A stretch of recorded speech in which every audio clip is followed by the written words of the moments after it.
नमस्कार, आप देख रहे हैं हमारी खास पेशकश। मैं हूं आपके साथ अक्षय। देश का लोकतंत्र इस देश की खूबसूरती का एक अभिन्न अंग है, जहां पर जनता के लिए जनता द्वारा शासन के एक सूत्र पर चलते हुए हर एक नागरिक को समानता के साथ स्वेच्छा से जीने का अधिकार दिया जाता है। लोकतंत्र की आत्मा संविधान को कहा जाना अतिशयोक्ति नहीं होगा और इसी संविधान का प्रियम्बल यानी संविधान की प्रस्तावना भी समाज के हर व्यक्ति के लिए समता और इंसाफ की बात करता है। कानून हर समस्या के सही प्रारूप में समाधान के लिए मौजूद है, लेकिन सही जानकारी ना होने या फिर कानूनी पेचीदगियों के चलते एक हिस्सा सही समय पर न्याय हासिल करने में असमर्थ महसूस करता है। और इसी अंतर को खत्म करने के लिए इंडिया लीगल रिसर्च फाउंडेशन के इनिशिएटिव लीगल हेल्पलाइन में हम यहाँ पर मौजूद हैं, आपकी हर कानूनी समस्या में आपकी सहायता के लिए। आज जिस विषय के साथ हम सामने आए हैं वो है गुजारा भत्ता से जुड़ा हुआ गुजारा भत्ता संबंधी क्या है कानूनी प्रावधान, और इसके साथ ही अगर किसी भी तरह की कोई कानूनी अड़चन आपके जहन में है तो भी आप हमारे साथ इस खास कार्यक्रम के माध्यम से जुड़ सकते हैं, अपना सवाल कर सकते हैं और उसका वाजिब जवाब हम आप तक पहुंचाने की कोशिश करते हैं। आज का हमारा विषय है गुजारा भत्ता संबंधी क्या है कानूनी प्रावधान। इसके अतिरिक्त अगर किसी भी तरह की कोई कानूनी अड़चन आपके जहन में चल रही है तो आपको परेशान होने की जरूरत नहीं है। हम यहाँ पर मौजूद हैं आपकी निःशुल्क कानूनी सहायता के लिए।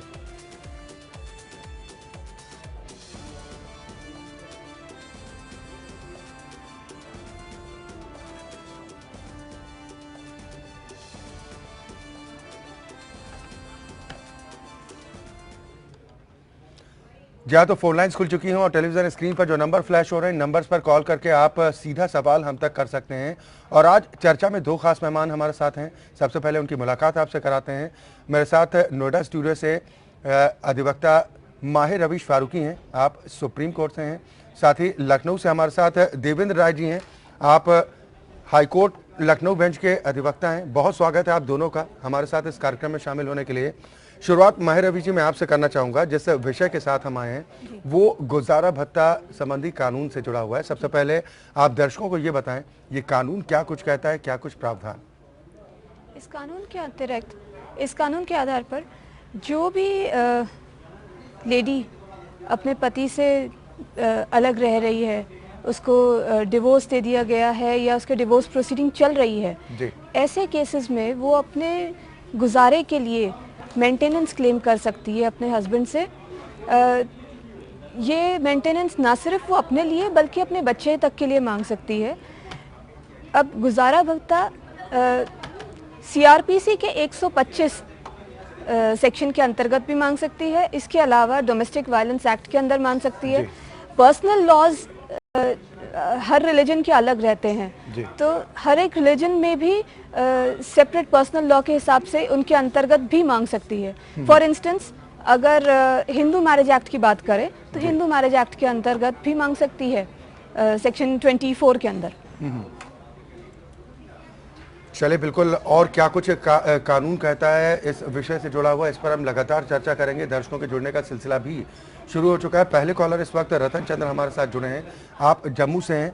रतन जी बहुत स्वागत है आपका, सवाल कीजिए।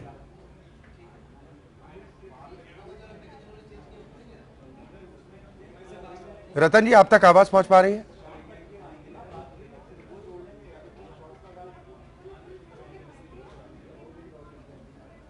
चले शायद संपर्क टूट गया है, लेकिन आपने दर्शकों से कॉल कर रहे हैं, से बार बार अपील कर रहे हैं कि आप हमें कॉल कर सकते हैं।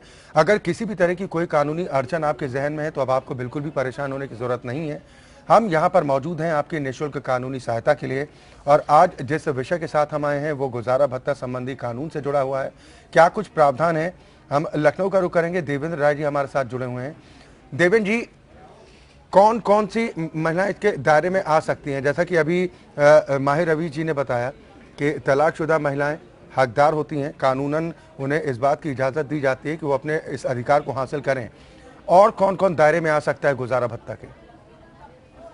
जी हाँ, जरूर। इसमें ऐसा है कि ये जो सेक्शन 125 सीआरपीसी का जो प्रोविज़न किया गया जी, ये इसके प्रोविज़न का उद्देश्य ये था कि जो भी महिला, वृद्ध व्यक्ति या कोई बच्चा, यदि उसको उसके पारिवारिक सदस्य जिसकी जिम्मेदारी है कि उसको पालन पोषण करे, अगर नहीं करता है तो कानून का सहारा लेके उसको कानून के द्वारा मजबूर किया जा सकता है कि वो उसका पालन पोषण करे। इसमें 125 की सबसे खूबसूरती ये है कि इसमें न केवल पत्नी जी। वरन वृद्ध माता पिता और छोटे बच्चे जी। जो नाबालिग बच्चे हैं वो सारे इसमें कवर होते हैं। ये सारे लोग अपने पिता या अपने पति से अपने जीवन यापन के लिए जी। वो मांग सकते हैं, भत्ता मांग सकते हैं और कोर्ट उसको प्रोवाइड कराएगी। जी सर, प्रक्रिया भी जानना चाहेंगे। तमाम जो दर्शक हमारे साथ जुड़े हैं, बहुत लोग इस बात को नहीं जानते कि आखिर किस तरीके से प्रक्रिया इसकी पूरी करनी होती है। इस पर हम जवाब लेंगे। माफी चाहूंगा, आपको रोक रहा हूं। सबूरी यादव एक कॉलर हमारे साथ जुड़ गए हैं, उनका सवाल ले लेते हैं, उसके बाद इस विषय पर हम लगातार चर्चा करेंगे। सबूरी जी, बहुत स्वागत है आपका, अपना सवाल कीजिए। जी जी, नमस्ते सर। नमस्कार सर, मेरी समस्या ये है कि मेरे पिताजी सन 98 से ही लापता हैं जी। तो उनकी जो है कोई प्रूफ मेरे पास है नहीं। माँ मेरी मेरे ऊपर आश्रित है। तो उनका मृत्यु प्रमाण पत्र जब बनाने गए तो ये कैसे मृत्यु प्रमाण पत्र नहीं बनाए, जो उनके वीडियो खारिज कर दिए कि ये मृत्यु इनकी नहीं हुई है। अब वास्तव में मृत्यु तो नहीं हुई है ना, तो उसके लिए हम कौन सा क्या प्रक्रिया है जो। आपने गुमशुदगी की रिपोर्ट दर्ज करवाई थी? नहीं सर, उस समय तो हम छोटे थे सर, बहुत छोटे, हमें क्या पता उस समय। ठीक है माहिर रवि जी, क्या इनके पास कानूनन रास्ता बचता है? साल 1998 से इनके पिता लापता हैं, उनके बारे में कोई जानकारी नहीं हो और इनका कहना है कि तब ये लोग बहुत छोटे छोटे थे, रिपोर्ट भी दर्ज नहीं हो और प्रमाण पत्र बनने में भी दिक्कत आ रही है, मृत्यु प्रमाण पत्र। देखिए, आईपीसी के अंतर्गत या ये कहा जाए कि इंडियन लॉ के अंतर्गत 7 साल से ज़्यादा अगर आपके हस्बैंड को गायब हुए डेजर्ट किए हुए वक्त अगर हो चुका है जी, तो ऐसे में उस महिला के पास ये प्रावधान है कि वो कोर्ट में जाए, एक आवेदन बनाए कि उसका जो हस्बैंड है वो पिछले 7 साल से लापता है, उसका कहीं कोई जान ठिकाना नहीं है, किसी को उसके बारे में पता नहीं है और कोर्ट डिक्लेयर करे कि वो मैरिज खत्म हो गई है। देवेंद्र राय जी, इसके अतिरिक्त एक बेटे के तौर पर, जैसा कि अभी आप सवाल सुन रहे थे, वो क्या कानूनी प्रोसेस अपना सकते हैं ताकि उन्हें राहत मिले? जी हाँ, निश्चित रूप से। अभी ऐसा है कि एक तो 7 साल से अधिक अगर किसी की कोई सूचना नहीं है तो विधिक तौर पर उसको मृत मान लिया जाता है। लेकिन मृत मानने के लिए यह है कि कैसे मृत मान लिया जाएगा, तो इसकी कानूनी प्रक्रिया यह है कि वो जहां भी रहते हो वहां के लोकल सभासद, यदि अर्बन एरिया में रहते हो, अगर वो कहीं ग्रामीण क्षेत्र में रहते हो तो वहां के ग्राम प्रधान से, वहां से वो स्टार्ट करें अपने प्रोसेस को और वो लोग ये डिक्लेयर करें कि हाँ साहब, इनके पिता विगत 7 वर्षों से अधिक समय से लापता है, उनकी कोई सूचना नहीं है जी। और फिर उन्हीं डॉक्यूमेंट्स के आधार पर यहाँ सिविल कोर्ट जो होती है, जो दीवानी न्यायालय जिसको बोलते हैं, वहां से वो डिक्लेरेशन करा सकते हैं इस चीज का।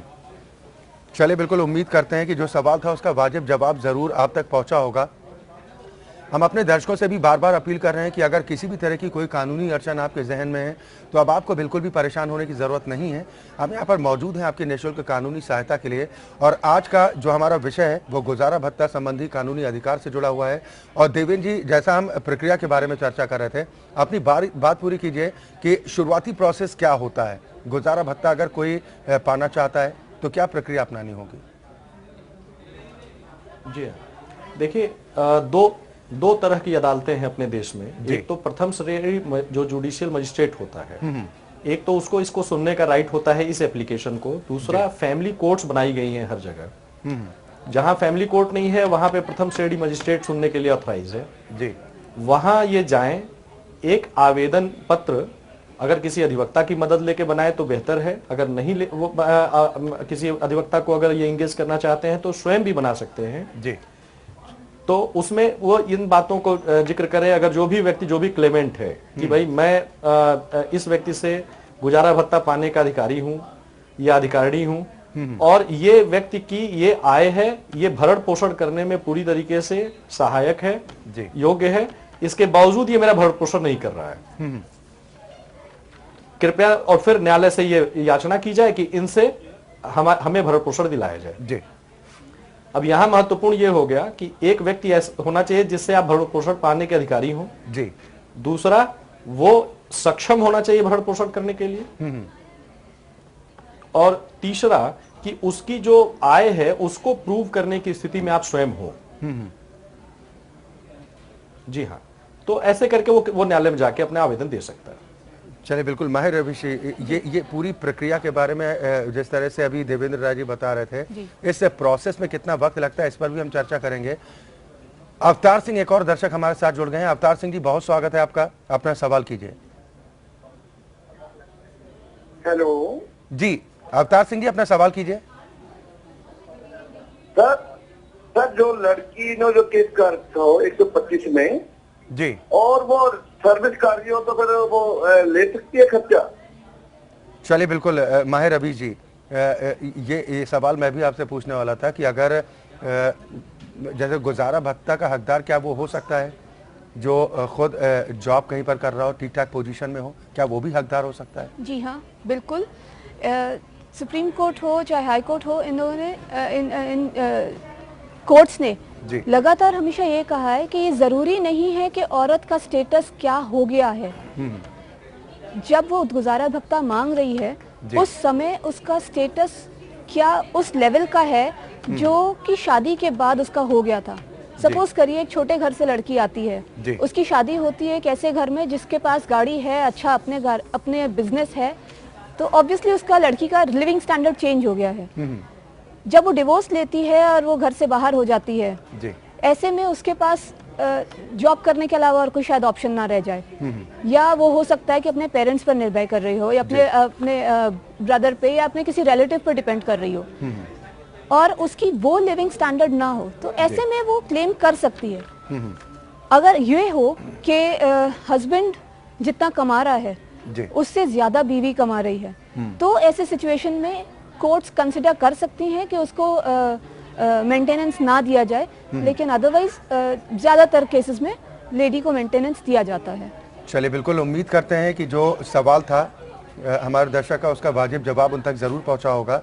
देवेंद्र जी, मैं आपसे ये जानना चाहूंगा कि आखिर किन परिस्थितियों में कोई महिला गुजारा भत्ता पाने की हकदार नहीं हो सकती? इसकी पहली बात यह है कि अगर ये उस महिला ने दूसरा विवाह कर लिया जी।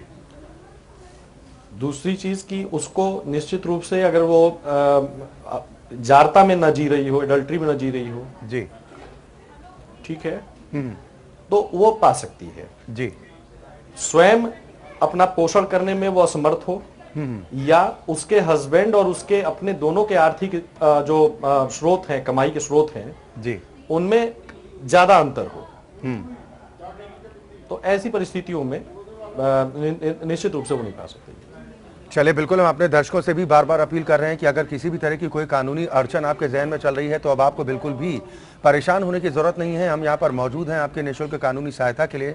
फोन लाइन्स लगातार खुली हुई हैं और टेलीविजन स्क्रीन पर जो नंबर फ्लैश हो रहे हैं, इन नंबर्स पर कॉल करके आप हमसे सीधा संपर्क कर सकते हैं, अपना सवाल कर सकते हैं और उसका वाजिब जवाब हम आप तक पहुँचाने की कोशिश करते हैं। हमारा आज का विषय गुजारा भत्ता संबंधी कानून से जुड़ा हुआ है। रमेश जी एक और कॉलर बहराइच से हमारे साथ जुड़ गए हैं, उनका भी कॉल ले लेते हैं। रमेश जी, बहुत स्वागत है आपका, अपना सवाल कीजिए। चले, शायद संपर्क टूट गया है, लेकिन लगातार कॉलर्स हमारे साथ जुड़ रहे हैं और हम जिस तरीके से चर्चा कर रहे हैं कि क्या गुजारा भत्ती संबंधी कानून होते हैं और कौन कौन इसके दायरे में आता है, प्रक्रिया के बारे में भी हमने चर्चा की है। क्या पति भी गुजारे भत्ते का हकदार हो सकता है? माहिर रवि जी, इस सवाल का जवाब देने से पहले आपका पिछले सवाल का मैं जवाब देना चाहूंगी जी। आपने ये पूछा था कि ये जो एप्लीकेशन है कितने टाइम के अंदर इसको कंसिडर करना चाहिए। तो आइडियली जब ये आवेदन बनाया जाता है इसका टाइम पीरियड 90 दिन रहता है। कोर्ट को 90 दिन के अंदर अगर फाइनल नहीं करती है तो कम से कम इंटरिम मेंटेनेंस स्टार्ट करना जरूरी रहता है। वो इसलिए क्योंकि 90 दिन हम किसी को परेशान हालत में नहीं देख सकते, कोर्ट किसी को परेशान हालत में नहीं दे सकते। एक औरत या उसका बच्चा किसी के आगे भीख मांगता नजर आए, जबकि उसका पति अच्छे पैसे कमाता है, अच्छा लाइफस्टाइल मेंटेन कर रहा है, तो कोर्ट्स इस चीज को इवेट करने के लिए 90 दिन के अंदर कम से कम मेंटेनेंस इंटरिम तौर पे चालू कर देती है। जी। अब आपके सवाल पे दोबारा वापस आते हैं कि कितने एक तो टाइम की बात थी, टाइम की बात। आपने बताया कि इतने दिनों के भीतर में आप गुजारा भत्ता के लिए अपील कर सकते हैं, और साथ ही मेरा सवाल था कि क्या एक पति भी गुजारे भत्ते का हकदार हो सकता है? एक पति भी गुजारे भत्ते का हकदार हो सकता है, जी। सिर्फ 2 कंडीशंस में। एक, अगर वो फिजिकली डिसेबल्ड है, अपने आप की देखभाल नहीं कर सकता है, कहीं जाकर जॉब नहीं कर सकता है। 2, उसकी कंडीशन जी। ऐसी है कि वो डिपेंडेंट रहा है शादी थ्रू आउट शादी अपनी वाइफ के इनकम पर। जी। बेसिकली वो अगर कहीं जा ही नहीं सकता है, अपने बेड से बाहर ही नहीं निकल सकता है, अपने घर से बाहर नहीं निकल सकता है, पढ़ा लिखा नहीं है, 4 रोटी नहीं कमा सकता, ऐसे केसेस में ही सिर्फ वो क्लेम कर सकता है। अगर वो वॉलंटरीली जॉब नहीं करता है, जानबूझ के कोई नौकरी नहीं करना चाहता है, तो ऐसी सिचुएशन में उसको नहीं मिलेगा। चलिए, बिल्कुल। एक और कॉलर रतन चंद्र जी हमारे साथ एक बार फिर जम्मू से जुड़ गए हैं। रतन जी, बहुत स्वागत है आपका, अपना सवाल कीजिए। जी नमस्कार। नमस्कार। सर, मेरी रिक्वेस्ट ये है कि जनाब, मैं बड़े दुखद कहानी आपको सुनाना चाहता हूँ, लेकिन बड़ी लंबी फोन पर होती नहीं है। सर, मेरी गुजारिश ऐसी है कि मेरा घर बिल्कुल बर्बाद कर दिया है पैकेट वालों ने। मेरी सुनता कोई नहीं, अब मैं क्या करूँ, कहाँ जाऊँ? जनाब, प्रधानमंत्री साहब का आग्रह है, सबका साथ सबका विकास। मैं चाहता हूँ मेरा जो है ये जो है, क्या मीडिया भेजा जाए, क्या जनाब कोई देख कर आए जनाब मेरा क्या हो रहा है जी। मेरा कच्चा मकान जो है गिरने वाला, बरसात आने वाली है, पक्का बनाने नहीं दे रहे ना, 5 साल से रोका हुआ लेंटर नहीं डालने से। पुलिस भी मिली हुई है जनाब, और महकमा रेवन्यू नंबरदार से लेकर फाइनेंस कमिश्नर तक गया हूँ, घर में सब मिलेगी ना, मैं कहाँ जाऊँ? देवेंद्र जी, क्या उपाय बताना चाहेंगे? रतन चंद जी, मुझे लगता है पहले भी इसके विषय में इन्होंने वो किया है। आपने सलाह दी थी इनको कि ये अपने पूरे डॉक्यूमेंट्स आपको भेजें, और वो इन्होंने कहाँ शिकायत की है, किस किस डिपार्टमेंट में इन्होंने अपनी कंप्लेंट दर्ज कराई हुई है, उसके अकॉर्डिंग फिर इनको सही सलाह दी जा सकती है कि किस परिस्थिति में इनका घर गिरा दिया गया, किन लोगों ने गिराया, ऐसे इनको सलाह देना उचित सर, है। जहां तक इनका सवाल मुझे सुनाई दिया, रतन चंद जी का कहना है कि आतंकी गतिविधियों में इनका घर ध्वस्त हुआ है, और उसके बाद से तमाम अधिकारियों के पास इन्होंने चक्कर पे लगाए हैं, वित्त विभाग के अधिकारियों से भी मिले हैं, लेकिन कहीं से कोई मदद नहीं मिली। फौरी तौर पर इन्हें क्या उपचार बताना चाहेंगे? मुझे लगता है कि उनको पीएमओ को एड्रेस करके एक एप्लीकेशन जरूर मूव करनी चाहिए पीएमओ, उस पर सुनवाई हो रही है और निश्चित रूप से कार्रवाई भी हो रही है। चलिए, उम्मीद करते हैं रतन जी, जो उपाय देवेंद्र राय जी ने आपको बताया, अगर वो रास्ता आप अख्तियार करते हैं तो फौरी तौर पर राहत आपको जरूर मिलेगी, और आप अपने दस्तावेज भी हम तक पहुंचा सकते हैं, व्हाट्सएप के माध्यम से भेज सकते हैं, ईमेल भी कर सकते हैं। आईडी लगातार टेलीविजन स्क्रीन पर फ्लैश हो रही है, साथ ही फोन लाइन भी लगातार खुली है। अगर आपके जहन में किसी भी तरह की कोई कानूनी अड़चन चल रही है, कोई रास्ता नजर नहीं आ रहा है, तो अब आपको बिल्कुल भी परेशान होने की जरूरत नहीं है। हम यहाँ पर मौजूद हैं आपके निःशुल्क कानूनी सहायता के लिए। आज जिस विषय के साथ हम आए हैं वो गुजारा भत्ता संबंधी कानूनी अधिकार से जुड़ा हुआ है। एक और सवाल देवेंद्र जी जहन में आता है कि अगर गुजारा भत्ता के लिए अगर कोई अपील करता है और कोर्ट की तरफ से आदेशित किया जाता है कि भाई इसे गुजारा भत्ता दिया जाए, तो कितना गुजारा भत्ता देना होगा एक शख्स को? अगर एक पति अपनी पत्नी को गुजारा भत्ता देता है, सपोज कीजिए अगर वो 20,000 रुपए महीने वेतन पाता है, तो क्या कंडीशंस लागू होते हैं, कितना गुजारा भत्ता के तौर पर देना पड़ सकता है? देखिए, पहले कंडीशन ये थी कि जो इंट्रीम अभी फारूकी साहब ने अभी बताया, जैसा कि इंट्रीम एक देने का प्रोविजन है जी, तो इंट्रीम में 500 रुपीज की एक लिमिटेशन थी। 2001 से वो लिमिटेशन हटा दी गई है क्योंकि आर्थिक परिस्थितियां काफी परिवर्तित हो चुकी हैं जी। कोर्ट ने अब ये है कि 1/3 ऑफ द टोटल सैलरी वो दे सकती है, वो इंट्रीम में भी डिसाइड करके दे सकती है। इंट्रीम जो राहत देना चाह रही है उसमें भी दे सकती है जी, 1/3। चलिए, एक और कॉलर हमारे साथ जुड़ गए हैं, मध्य प्रदेश से हैं लवकुश जी। लवकुश जी, बहुत स्वागत है आपका, अपना सवाल कीजिए। जी सर, मैं जानना चाहता हूँ कि जैसे कोई जो है पत्नी जो है अपने स्वेच्छा से घर छोड़ के जाती है, तो क्या वो भी जो है गुजारा भत्ता की हकदार है? चलिए, ठीक है। माहिर रवि जी, लवकुश जी का सवाल यह है कि अगर कोई महिला अपनी मर्जी से अपने पति को छोड़कर जाती है, जी। तो क्या उस कंडीशन में भी वो गुजारा भत्ता की हकदार है? नहीं, इस कंडीशन में वो गुजारा भत्ता की हकदार नहीं है। सब्जेक्ट टू पति इस चीज को प्रूव कर सके कोर्ट के समक्ष कि वो अपनी मनमर्जी से गई है और उसको जोर जबरदस्ती से धक्के मार के घर से नहीं निकाला गया था। जी, चलिए उम्मीद करते हैं लवकुश जी, जो आपका सवाल था उसका वाजिब जवाब आपको जरूर मिल गया होगा। हम अपने दर्शकों से भी बार बार अपील कर रहे हैं कि इस विषय से संबंधित या फिर किसी भी तरह की कोई कानूनी अड़चन आपके जहन में है तो भी अब आपको परेशान होने की जरूरत नहीं है। हम यहाँ पर मौजूद हैं आपके निःशुल्क कानूनी सहायता के लिए और फोन लाइन से लगातार खुली हैं। टेलीविजन स्क्रीन पर जो नंबर फ्लैश हो रहे हैं, इन नंबर पर कॉल करके आप हमसे सीधा संपर्क कर सकते हैं, अपना सवाल हमसे कर सकते हैं। सोनभद्र से एक और दर्शक कृष्ण हमारे साथ जुड़ गए हैं। बहुत स्वागत है आपका, अपना सवाल कीजिए।